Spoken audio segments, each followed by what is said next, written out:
Hazelden. Hello, Karen. Hello. Hello. Hello, good morning. Morning. Mr. Clegg. What I'd like to ask you is why is it that I'm charged bedroom tax for my spare room, which I keep my 2 oxygen concentrators in? I've got a serious illness, idiopathic pulmonary arterial hypertension, and why should disabled people be penalised for this tax? Karen, can I just ask a couple of questions before I try and answer? Have you had your spare bedroom subsidy removed, or have you approached the council about? I have approached the council about it. I've asked for DHP, which is disciplinary housing payment. The discretionary housing payment, yeah. And I've been turned down for it. They said there's no need to keep the concentrators in there. I could move them to another part of the house, which I can't. Right. Because I need them in the bedroom because the piping goes all around the house. And they've always been in there. It's only a small bedroom, very small. Mm-hmm. But I just want to know, what can be done. Well, look, I'm obviously very sorry to hear about the predicament that you're in, and I just wanted to know whether the council was using the very considerable amount of tens and tens of millions of pounds, in fact, which we increased substantially over the summer to alleviate the predicament you're in. Can I just try and step back from it, because this is obviously a very fraught and difficult issue, and I can't stress enough. Of course, I'm the Deputy Prime Minister of the government that's introducing this measure, but I'm not in any way oblivious to the difficulties that some households face as you move from one system to the other. But let me just try and explain why we're doing this. Firstly, we have a problem in this country, which is that there are around, it's estimated to be around 1 million bedrooms which are not being used in the social rented sector. We have about 1.8 million households who are waiting to get onto the housing ladder, and we've got about 250,000, so 250,000 families living in very overcrowded accommodation in the social rented sector. So we've got a mismatch between people being supported through housing benefit to keep bedrooms which they don't use as bedrooms, and many families who are either desperate to get into housing or are in housing where they desperately need more bedrooms.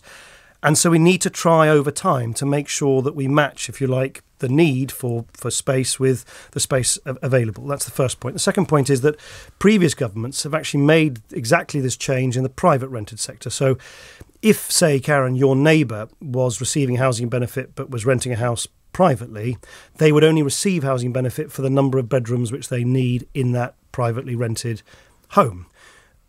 However, the person living next door to them, who might be receiving housing benefit in the social rented sector, can, as you know, receive housing benefit even though they're not using all their bedrooms. So it is rather unfair on families in the private rented sector to operate under one set of rules and households and individuals and families in the social rented sector under another. And we're trying to bring them together so everybody's treated the same. What I totally accept, and you are illustrating this very vividly, is that when you move from one system to the other, of course, this means that some people feel caught out, that the rules change, which they've been used to for a long period of time. And what we're doing to try and deal with that, as I say, is principally by very significantly expanding the amount of discretionary housing payment that councils can use, but also making sure there is help to where of course that is feasible, to move families and households if they want to, ideally within their same area where they've lived before. Karen, it's Nick Ferrari here. Just a couple of questions, none of which you have to answer, just so that my listeners can get a better sense. How many bedrooms do you have in your property? 3. Do you mind my asking how many are in the house? Is it you and your partner or husband or children? Or Yeah, me and my husband and my daughter. You and your husband, I see, okay. Yeah, and we've got a very small spare room. Of course, okay. And how much does this cost you a week? Are you having to pay money? Have you lost money? Yes. Yeah, do you mind my asking how much? You've lost £14. Is it £14? Is that right, Karen? Yeah, but I got in a bit of arrears, so I'm having to pay £16 a week. 16, okay. £16 a week, Karen, more than you were previously. Yes, yeah. and here's the thing I don't understand, and I'm sure this is my fault. Why can't the oxygen? Sorry, is it called cylinders or bottles? No, they're concentrators. Concentrate. I see. Why can't they go in your main bedroom? Because they're too noisy. I can't sleep with them in the bedroom. I see. And they can't go in the hallway or anything like that? No, I haven't got a... And when you approach your local hallway. housing authority, there's nothing that can be done? No. Okay. No. All right, Karen. Thank you. Let's, again, Mr. Clegg, we must broaden this out. In the view of this UN Special Rapporteur, this policy should be suspended immediately. It's a breach of human rights. How do you respond? Well, look, I don't actually agree with the content of her. She's perfectly entitled to her views. She's a campaigner on this issue as well as a UN, what they call rapporteur. I think my understanding is she didn't seek or receive any sort of detailed briefing from Ian Duncan Smith or from his department, who in a sense have to oversee all of this.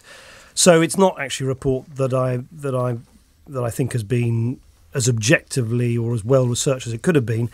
But look, she's entitled to her view. As I just have done in seeking to reply to Karen, I've tried to explain what the motivation behind this is, which is not some arbitrary punitive measure. It is to try and make sure that people who live in overcrowded housing do over time have the opportunity to live in housing where they've got enough bedrooms to live in, and that people in the private rented and social rented sector are treated fairly.